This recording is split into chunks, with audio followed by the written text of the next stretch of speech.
Hi, everyone. Welcome to the Lighthouse Sessions. Today's an all Jeff session, and hopefully Jeff and I won't get confused, but I have Jeff West here, and Jeff and I, we met through Bob Burg. So, Jeff, I'd love you to introduce yourself first. Tell us a little bit about you, and then I guarantee we're going to talk about Brother Bob today. So, He's one of my favorite subjects, so that's perfectly all right with me.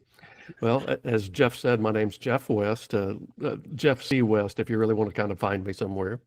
I actually am an author, write parables, sales parables, business parables in the same idea that Bob Burg, our brother, has done with John David Mann. That's my specialty. I love writing parables. I love writing the fiction to teach the sales lessons or any other thing. But I just did another one with a gentleman who's in the financial services industry, and we're teaching money principles in that one. It's not sales related at all. But if there's time, I'll tell you more about that at the end. But I actually have degrees in music education and music composition. And that totally prepared me for a career of being self-employed and sales my whole life. But at my first job out of college, I needed to live in a certain area because my wife needed to finish college. There were no teaching jobs open, and I ended up getting a job in sales. And it's going to shock everybody to know this, but in sales, you make more money if you're good at it than you do teaching. And so I stayed in that industry, or stayed in sales. And the last 20 years that I was still working actively in the industry, I was in the insurance industry. And I was with a major Fortune 500 insurance carrier, and I worked my way up through the system. The last 10 years I worked, I was the state sales manager in the Houston, Texas area for that company. And then I have always loved writing, always dabbled in it, never tried to publish a book. But in 2014, I released a book that I had first had Brother Bob look at, make sure that it was worth putting out there. Released a book, and that's when I branched out and began writing and speaking full time after that. But I live in Texas. My wife and I have a ranch out in the middle of nowhere, quite frankly. Actually, when you get there, you still got to look 20 minutes past that to find anything. But it's about halfway between Houston and Austin. But today I'm doing your show actually in the Houston suburbs. I love it. I love it. And I think it's fascinating. A friend of mine teaches sales, and I'm going to give his mom's perspective. Nobody grows up saying, I'm going to be a salesperson. And he found that when, your kid's unemployed, moms always have creative things that their kids do. He's finding himself. He runs a business. He's been doing it for 20 years. And she says, oh, he's in marketing, because she doesn't want to admit that her baby is in sales. And I'm like, the world needs to be nicer to us salespeople. Come on. Well, my mother never understood what I did for a living. And because for 32 years now, I've been self-employed, even in the sales career that I had in the insurance industry. And so my mother for a long time thought I was actually out of work. I was making a six-figure income, and she thought didn't have a job, and she was worried about me. So well, good to hear that it seems to be unanimous and across the board. So, Streetwise to Saleswise has been out. Sorry, my book calendar brain is broken, but I feel like it's been out for about a year. that's about right. A little over a year. Whew. I know I pre-ordered it, and usually I remember my books, but I don't know. Lately, I've been a busy hiding and writing. So let's talk about how does your music background, because I remember from the book cover you had a musical theme there. Right. How does your musical background help you today?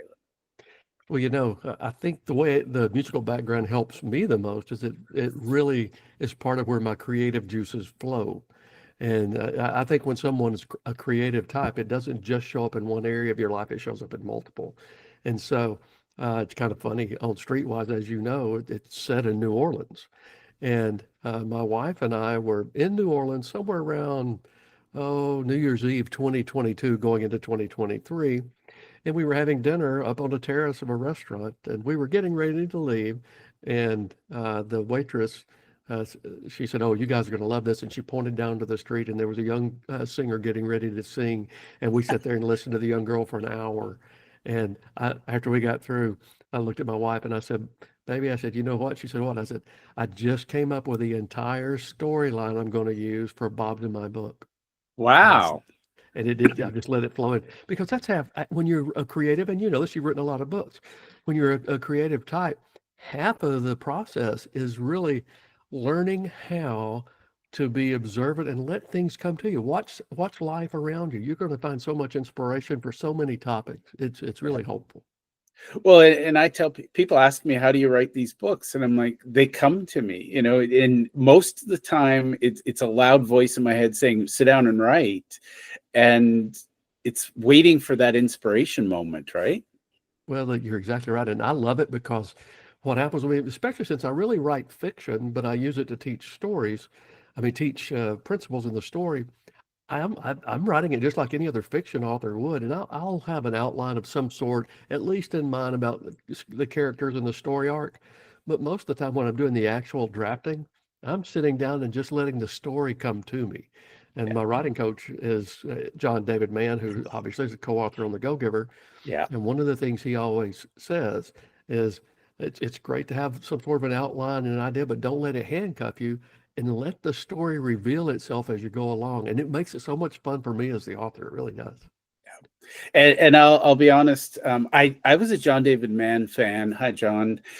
Before I even knew I was a fan, because I think it was Jeff Olson's Slight Edge, and the version I have, there's no mention of John David Mann. Right. And up till then, I'd been reading, those really boring how-to books. I love Bob's endless referrals, and I was like, oh, this is great. And then I started writing, the how-to books, and I'm like, oh God, these are boring me. And then when I read The Slight Edge, I was like, wait a minute, I learned things and it was fun. What's your secret? And then I read The Go-Giver and I went, okay, Bob, what's the secret? And he said, talk to John David Mann. And I said, okay. Right. So that's exactly right. And my business model now is exactly like John's. I will do sales events and speaking, and Bob and I and a girl named Kim Angley do something called Sales Wise Live. So there's events where people get training and all that. But when it comes to the writing, I've modeled it after John. He's my writing coach. He's my friend. He's my mentor. And I will co-author with people where we're doing it, or I'll write my own. And I'm working on a novel now, but I have co-author with other people to teach their lessons, kind of like what John has done. And sometimes he's ghost written, which is, you gave an example of that. But most of the time it's a collaboration. So he's on the title too. Yeah. Well, once I started following him, I mean, he was the most influential person in my writing without me even knowing it. Right. And then I started following him and getting to know him. And I feel like I had him on my podcast a while ago. I can't remember if we were scheduling or we scheduled. It's been a while. But, right. When I learned the depth of his work, I was like, oh, my God, you're my Stephen King. Like, absolutely. So I fangirled him a little, but we're good now.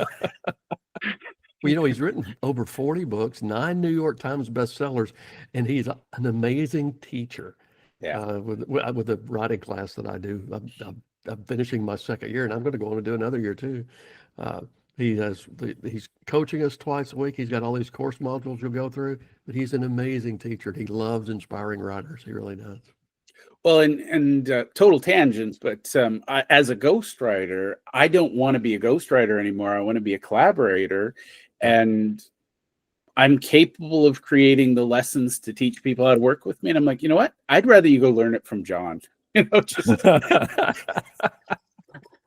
you'll learn better. You'll learn things, and for the record, I have 0 weeks on the New York Times bestseller list. So. If he's got 9 titles, that's a cue. Tony Robbins says success leaves clues. I count that as a clue. So absolutely. Now let's talk a little bit about the process, because I feel like writing with Bob would be amazing. Now, was it you and Bob, or did John David Mann? He was probably coaching you two along the way, right? Well, actually, I was in the early parts of writing Streetwise when I joined John's class. But John and I, even before that, he had a book out to help people with their writing techniques. It was called How to Write Good, or at least Gooder. And it was on his website as a free resource. And I had known John. I'd been on his launch team for the Go Giver Marriage and some other things. And so he was coming through Texas. He and I had lunch together in Waco. So he was already a very friendly, and somebody could pick his brain. And then, but Streetwise is really just all me and Bob, with John as my writing coach, helping me in everything that I do. And what we basically did on Streetwise, Bob had sent me an email. This was fourth quarter of 22, I guess it was. And Lisa Wilbur and I had written and released Said the Lady with the Blue Hair by this point. And Bob was really, again, we're like brothers in so many ways. And he's often sending me something about a sales topic, and I'm often sending him something about a sales topic that we want to talk about. Well, he had sent me an email somewhere around the fourth quarter of 22, and it was about a post he was going to make on LinkedIn, and wanted to know my thoughts about it. And so I answered the email back, but the very last sentence of his email was, by the way, save this, because when we do our parable someday, this could come in handy. We'd never discussed a parable at that point. And so I answered the email. Then the very last thing I said, and said, P.S. if you're serious, oh, heck yes, we are doing this parable. And so we started talking about it. And we took some of Bob's material. He has a great program already. It's a how-to part called how to become objection proof. And it's principles about how to work with objections, et cetera. And so we took that. We took my teaching on fusion points and a lot of my sales process teaching. So we combined the teaching together. Then I was a lead story writer and wrote the story. And my favorite thing about the book is just how much fun it is to watch Thaddeus, especially in the beginning when he gets his rear end kicked a little bit. And I like it when my characters are flawed, because that's me, you know.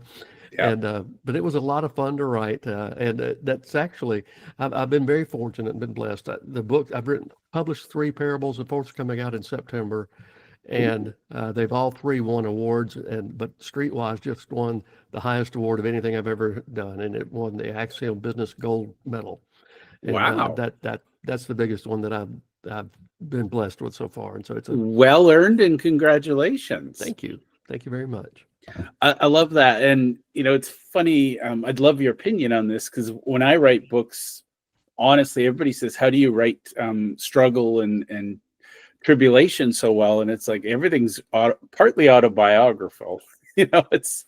Well, you know, that's a very true statement, Jeff, because there's something that I totally believe, is that each of us have tons of at least one book, and most of us have more than one book in there. And even if it's a subject someone else has already written it, they haven't written it from your particular truth.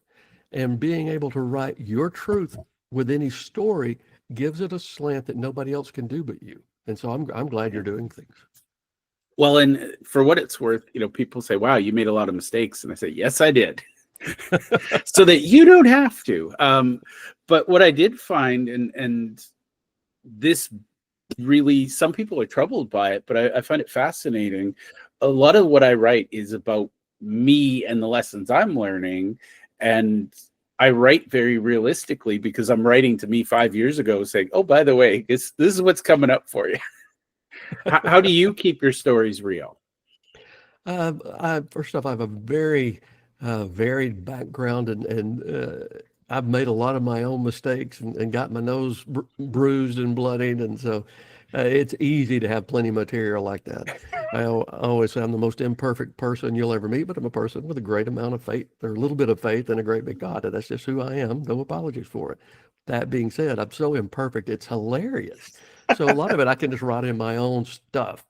But also I study. I learn about personality types.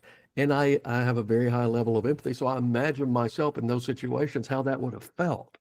Yeah. And once I have my character kind of outlined, and I've listed their idiosyncrasies and their family, even if I never work it into the book, I know them. Yeah. Then once I know them, I can think, okay, if that were me, how would I respond when that was going on? And I guess probably the one that reflects me the most, probably it's a tie. In The Unexpected Tour Guide, my first book, the character of Jim Ferris reflected my early days in sales a lot. But then but Thaddeus in Streetwise is probably the most autobiographical as far as the personality flaws and character. Yeah. Even some of the stories that I wrote in the book were events that, well, my mother would have, if she were still around, would have told you, "Oh yes, that's my son right there." Exactly. And honestly, I don't trust somebody in life or in business, especially writer, who hasn't had their share of mistakes or Sure. and honestly, I am far more interesting for all the mistakes I've made. And it's getting up and saying, well, that happened. And I'd love to hear your version, but when I write, I can bring myself to tears. I can make myself laugh, and my wife will be like, "What are you doing? I thought you were working today." And I'm like, "I am." I love Do it. you amuse yourself while you write, Jeff? Oh, I do, and I even go back once a year. I'll go back and read through my books. Now, hopefully, my goal is to write a book a year for the rest of my life. But each book, what's the right way to say this? I want to pull people into the story, including their heart. And so, like as you know from how I ended Streetwise, I purposely do things like that because there's a principle that happens. If you can touch someone's emotion, especially to generate their positive emotional connection, at the same time, you're teaching them a principle, the logical principle. What happens is what I call a fusion point. And it's basically that moment in time when our positive emotion and logic merge and they connect and it creates energy and it creates acceleration. In learning, it creates retention. And so when I'm teaching salespeople, I'll teach about how to use fusion points in a sales process and leadership the same way. But in a book, I want them to laugh. I want people to uh, think that the lead character's sometimes not on his ball, not on the ball, and I Yeah. want to touch their heart. If I can do all of those, I know I've succeeded. And the biggest one is me. If I don't write something that I connect with and gets me teary-eyed, it's not going to get anybody else teary-eyed either. And I I hope love it. I hope that doesn't turn people off from my writing because I am going to touch your hearts. It's just what I do. I think I've got that lesson from Og Mandino now that I think about it because he always did that. Well, honestly, if it turns people away, they're not listening to this podcast in the first place because, my last book, when I started writing parables, I was still trying to, I had my little grown up, my 10th grade English teacher in my head. And I'm like, stop telling me what to do.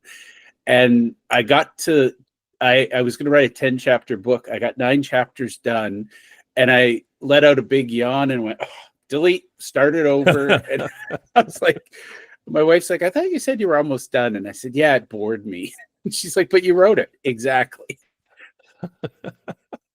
I understand. That's why I switched to parables, Yeah. because I have written how-to material, and I have a coaching email that goes out twice a week, and it's how-to, it's sales leadership, it's sales uh, process, it's all those things. It's how-to, but even in that, I'll try to put a little story into it somehow. So can do the how-to, but the parables, the fiction, it touches me a different way. I love it. Now, you mentioned small faith and big God. How has that impacted your writing? It impacts every part of my writing, although I don't always work a spiritual lesson into the book. That's not what I'm talking about. It impacts my characters. It impacts, uh, oh gosh, it impacts the story arc to a certain degree, but I never make it a big deal. I don't shove my beliefs down anyone else's throat. That's not the idea. But I'm also going to not shade who I am. But if it comes out of my writing, I'm perfectly fine with that. That's just I love me. that. So.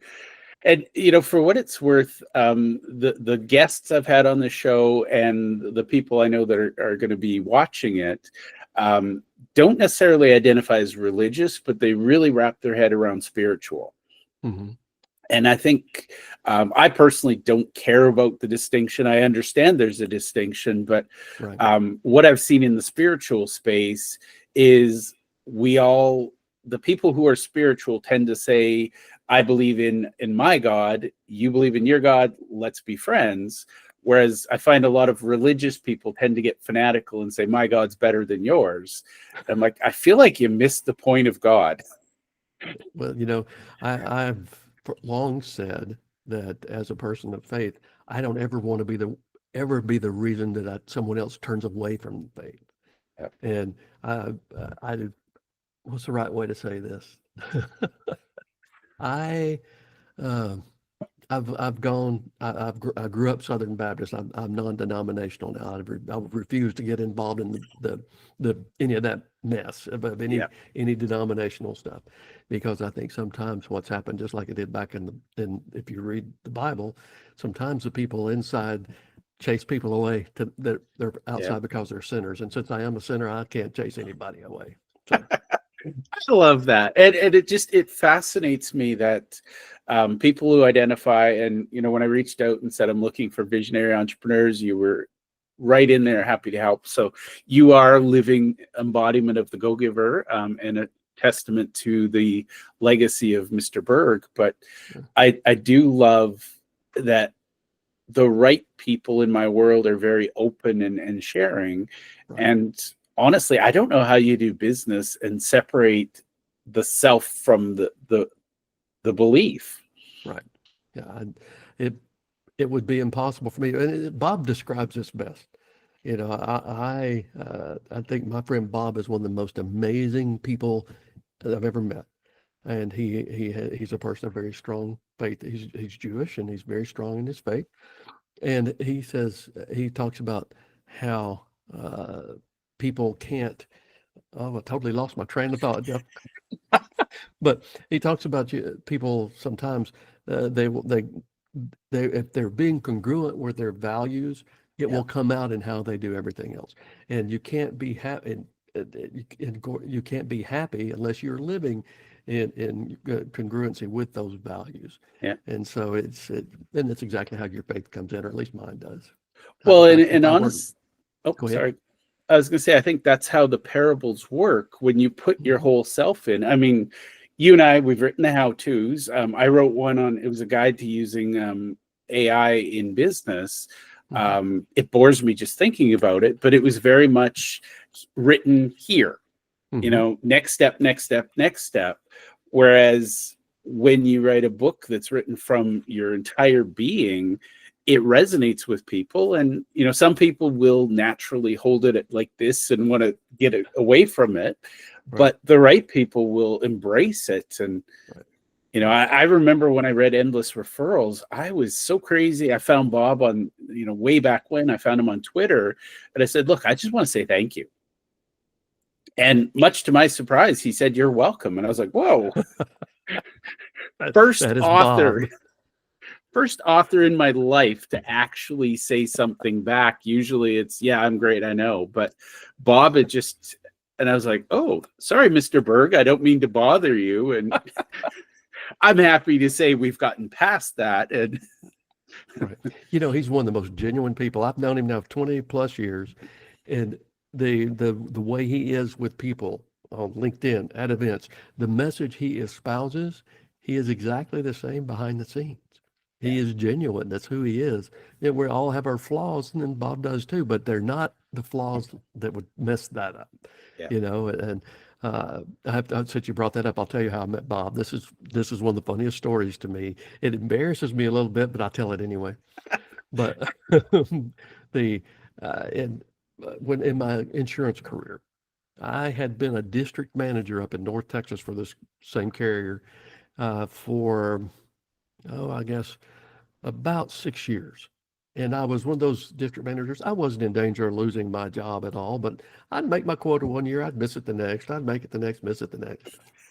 In January of 2000, my state manager up there gave me 2 books. He gave all of us these 2 books. One was Dr. John C. Maxwell's 21 Irrefutable Laws of Leadership, and the other was Endless Referrals by Bob Berg. Now, I had never read either book, read them both, began to apply that in my business model. And within 2 years of being just an okay district manager, I became a regional manager. 2 years after that, I became a state manager and did that for the remainder of my career for 10 years. That transition of 4 years was a really quick jump in that industry.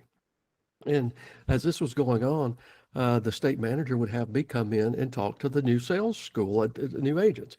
And because my story was literally one where I used to live in a mobile home where the floor was falling out of it, and I built a multi-million-dollar career. But I would always talk about I would tell that story, but I would also talk about endless referrals and 21 irrefutable laws of leadership. I loved it. It made such a huge difference in how I ran my business. Yeah. And one day when I was a regional manager, my administrator buzzed me. She says, "You have a call." And I said, "Who is it?" And she said, "It's somebody named Bob Berg."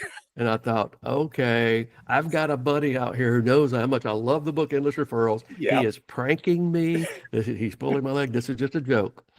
And so I pick up the phone, and as you know, Bob has this very positive vocal velocity. He's got a very distinctive voice. And he Yeah. says, "Hi, Jeff, this is Bob Berg." And I said, "Jeff, sure it is, buddy." He said, "Excuse me?" And I said, "Is this really Bob Berg?" He said, "Yeah, it's really Bob Berg." And I started laughing. I said, Bob Berg? The Bob Berg. I said, "I am so embarrassed." And I told him the story about how much endless referrals in particular had helped my career. And I was going, he had no clue. That wasn't why he was calling. He was actually prospecting with that insurance carrier to see if he could get speaking events, and he got my name, so he was starting with me. And I hope you hired him on the spot, Jeff. Well, I wasn't the person who hired speakers, but I did get him into the door. And then when I became a state manager, I was getting him. I was writing letters across board. He had me and one other contact with that company in Florida, and we were writing letters across the country. He booked a ton of speaking events, and that's when his speaking career really elevated to a much higher level. He actually came in and talked once for my state operation. I had about 500 people, I guess. He came in and talked for us for free one time because I had given him so many referrals. But we just built a friendship, and I swear I consider him one of my very closest friends now because of all we've gone through together. He is, and as you said, he's just so genuine, so down to earth. And I had him on a pedestal the first time I met him, and I'm like, "You kidding me? You're Bob Berg. You belong up here." And he's like, "No, Jeff, we're just talking." Yep. And I love that about him. And it's cool because I had a podcast. I think I had 10 listeners, and my mom wouldn't even subscribe. And Bob's like, "Yeah, let's get on and let's add some value." And I'm like, "Thank you." That's who he is. Like I said, he is the same behind the scenes as you would expect, reading and following what he does. Well, and I tell everybody that'll listen, if you have sales people around you, bring Bob in as a speaker. And, I don't know if anybody's ever listened to me, but I will not stop saying it. So, right. Well, he's one of the reasons that I'm a speaker. In my role as a state manager, I did speaking, but it was always in my controlled environment, my group. Yeah. There might be 500, there might be at a national meeting, it might be 1,000, not 20,000, probably about 10,000, something like that be there. But it was all because of my industry, and I was one of the people in that industry. But when I started branching out, Bob has had me in to do things to help me, and he's been one of my oh gosh, he's always like a big proponent of what I do. I book speaking events now because they know me through Bob. I mean, because Bob won't travel anymore. He'll only do them virtually, but he'll recommend me or Kim Angeli if somebody wants somebody in person. So. I love that. And I know he does his mastermind in Florida. And I think that's, if you can't bring Bob to your people, send your people to Bob. It's worth it. Is that a fair statement? That is absolutely the truth. And we even do some training now on virtual. We've got a virtual SalesWise Live coming up in September, so people can even access him there. But he's the same there. He is so giving to people. It's just amazing. Well, and something tells me, Jeff, and you and I don't know each other well. I think we've been on a couple of Bob's networking calls together, and I've heard you speak a couple of times. But the fact that Bob has written a book with you tells me everything I need to know about you as a human. And you're very kind. Thank you for that. Well, I don't know if I told you, but when COVID hit and the world shut down, I had time to read because I used to be one of those weirdo speakers who was on the road 2 weeks of every month. And, my wife and kids would meet me at the airport with a fresh set of clothes for the next week. And I'm like, this is no life. But when things shut down, I had time to read. And I remember reading The Go-Giver, and he briefly mentions this one character called the Connector. And I've read it a few times, and I'm pretty sure it's only mentioned once. But for whatever reason, that word hooked in my brain, and I was like, okay, I loved Bob and the endless referrals. I want to be the connector. Right. Absolutely. And that's the impact a book can have on people. Oh, the biggest, Bob's industry wasn't my industry. So in the insurance industry, it was a business to business employee benefit type of sales process. Yeah. So I needed to adapt it. But what Bob did in networking groups, I adapted and did with my clients. There was something that happened I had an account in Dallas. It was a mortgage company. I guess they had about 50 employees. I don't remember. Anyway, I called the owner one day and said, "Hey, I'm going to be down there on Thursday. You got 20 minutes? I want to pick your brain about something." And we did the meeting, and I actually adapted one of Bob's questions for this environment. And I looked at him, and the guy's name was, I think it was Liddell, but it's been 23 years now. The memory's going. But I said, first thing I want to do is I want to thank you. I feed my family based on what I do. You're one of my clients. I try to take great care of you, but you help me and my family. So thank you for that. And he said, well, you're welcome. And I told him, I said, I want to return the favor. I said, I literally meet so many people. I've got accounts out there that other employers like you. I meet people when I'm prospecting. I have a lot of contacts and I'm developing new ones every day. What question do I need to be asking these people to know if they're a good referral for me to send your way?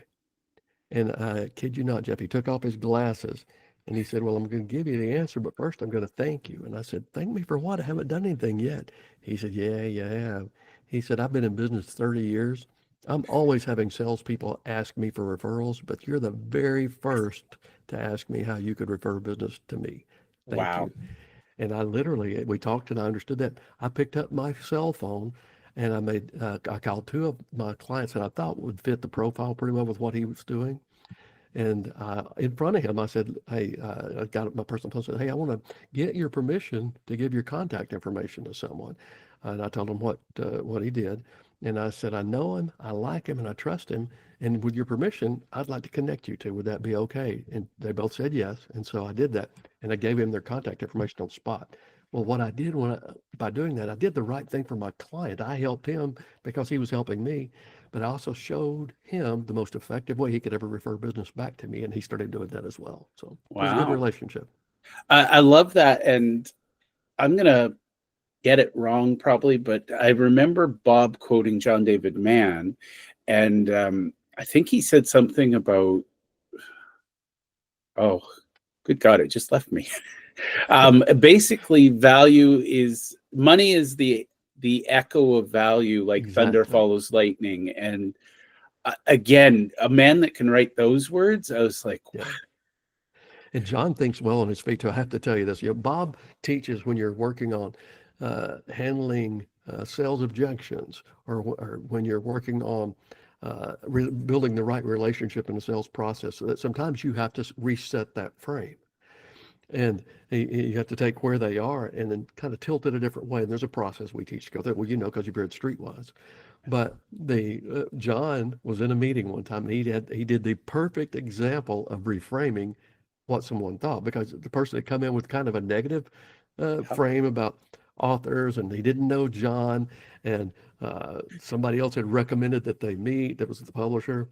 And so the first thing out of the guy's mouth, and he was very well known, he says, "Are you half the writer these people say you are?" And John said, "Yes, I'm exactly half the writer they said they think I am." I love That's it. thinking on your feet, but it just totally reset the frame. And that guy wasn't.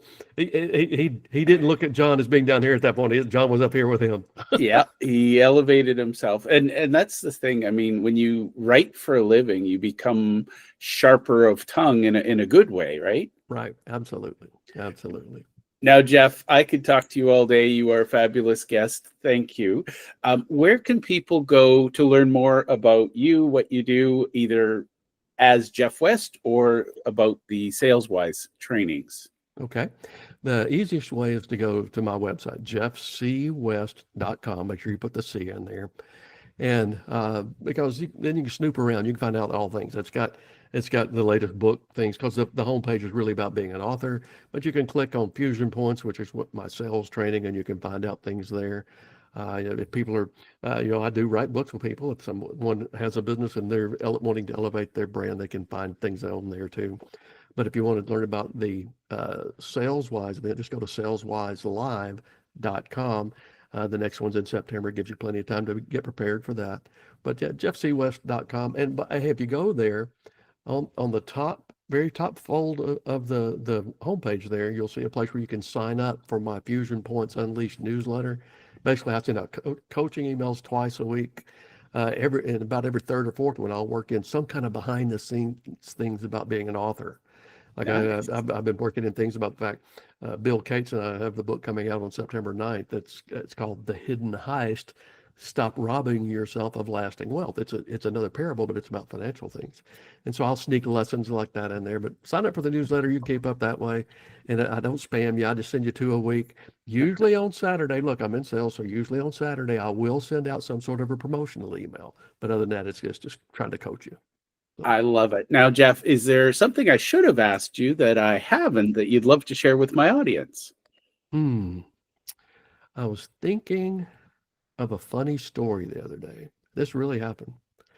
I'm one of these people, I'm really shy, but deep down, wrong. God, don't strike me for that. All right. But I've also been very patriotic. That's just who I am. I'm a very patriotic person.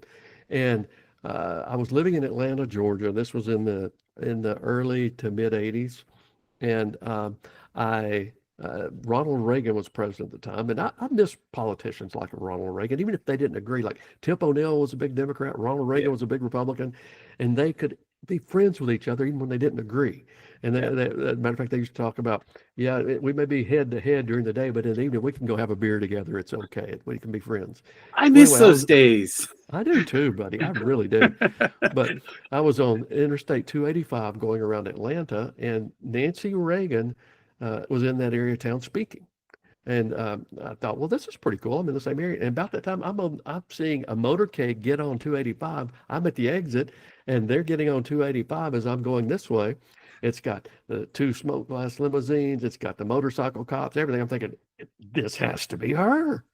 So I get up beside the second limo, and I can't see inside it, but I honk my horn. I give them a big thumbs up, a big Reagan fan. I scoot on up to the next one. I honk the horn, give them a big thumbs up. And that one, the windows weren't smoked glass. And the people were looking at me kind of odd. And in front of that was a hearse. Oops. I had just given 2 thumbs up to a funeral procession. Oh, and you didn't get struck down. Well done. I love that. By the way, that's somebody, when they had told me that the Pope passed away, my immediate reaction was, well, congratulations, he just got a promotion. And they're like, oh my God, that's terrible. And I'm like, but if you believe what he says, it does make sense. And they went, oh yeah. I find weird things funny. So Jeff, you and I are it must probably be a first name in common. Yeah. And by the way, I'm going to do an entire show just Jeff's. Maybe that's a networking group or something. But I have a disproportionate number, believe it or not, of 50 guests. The first 5 are named Jeff. Wow. So I figure we can have an entire series just Jeff's. We could. And then if we go to Mexico, we're going to say jefe. So. Exactly. I like how they say it because it means boss. Did you know that? I did. Yeah, I'm in Texas. I can speak a little Spanglish here and there. So. I love it. Well, Jeff, thanks for hanging out with me today. And next time you talk to Bob, just make sure you say hi, brother Bob. And I'll let you know when this goes live. Will do. And thank you so much for having me, Jeff. It's been an honor to visit with you.